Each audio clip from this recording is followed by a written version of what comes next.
Adobe had always believed Lagos owed her something. 4 years ago, she left her village with one small box and an even bigger dream. She told herself the city would be hard but fair, that if she worked hard enough, suffered long enough, life would eventually open up for her. It hadn't. Her room in Yeba was cramped, its walls cracked and peeling. The generator hummed constantly, as if mocking her. The bus she took every morning smelled of sweat and petrol, and she had memorized every pothole along the route.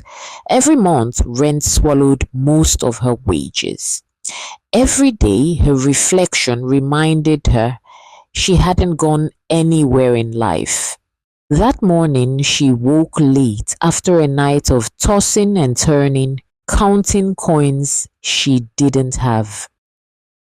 Her boss had already sent a message demanding she submit her report. Her stomach twisted at the thought.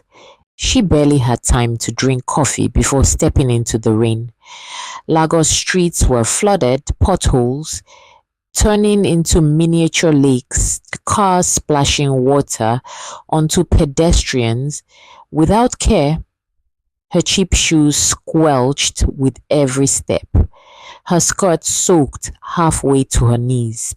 As she paused under the awning of a small cafe, trying to catch her breath, she noticed a black luxury SUV pulling up across the street. It gleamed against the grey skies, perfect and deliberate. She scowled. It didn't belong here.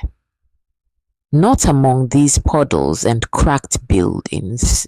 The door opened and a man stepped out. He was in his early 30s, tall, perfectly groomed, wearing a crisp white linen shirt, tailored trousers, and designer loafers. Calm, composed, a predator in a city of prey. She noticed the way he looked at her, not pitying, not impressed, but curious.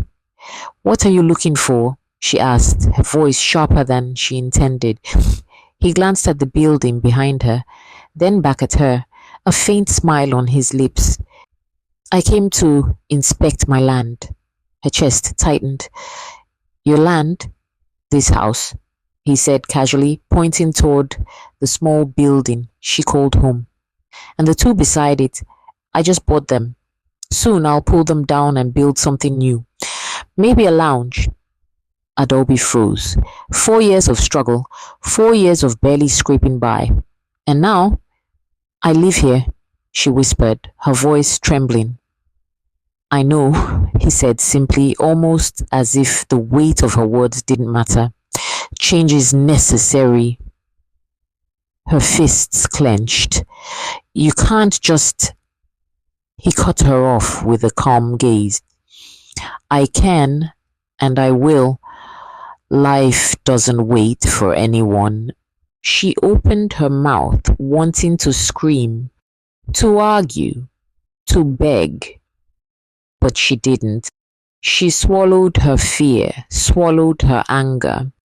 4 years in Lagos had taught her one thing: survival came with quiet compromises.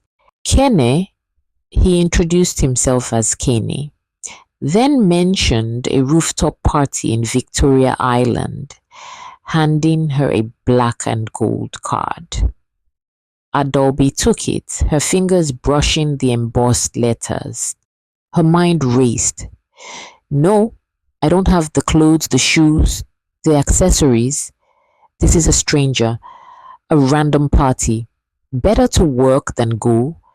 So she tucked the card into her bag, planning not to go.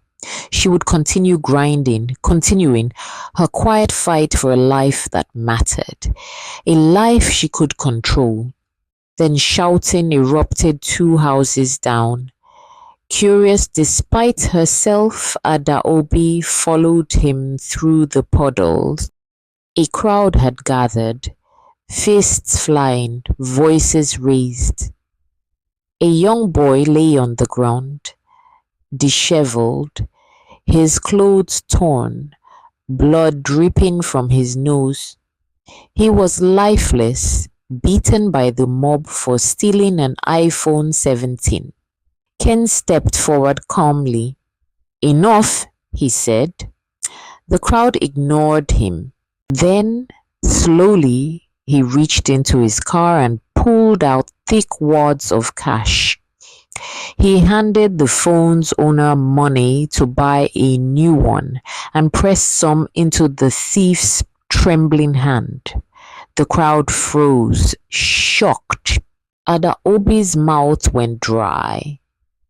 She had never seen that kind of power. Control, money changing everything instantly without chaos. Her thoughts raced. 4 years struggling. Her landlord's imminent demolition. Her tiny apartment. Her life stuck on repeat. And then she looked at the card again. The black and gold shimmer glowing in the rain-soaked afternoon. Victoria Island, rooftop, invite only. Her pulse raced. Her chest tightened. She had come to Lagos to have more. She had wanted more. And if this was the door out, she would walk through it. Even if it meant betraying caution. Even if it meant stepping into a world that could swallow her whole. Even if it meant greed. What would you do if it were to be you? Will you go to a party a stranger invited you to? Find out what happens at this strange party in part 2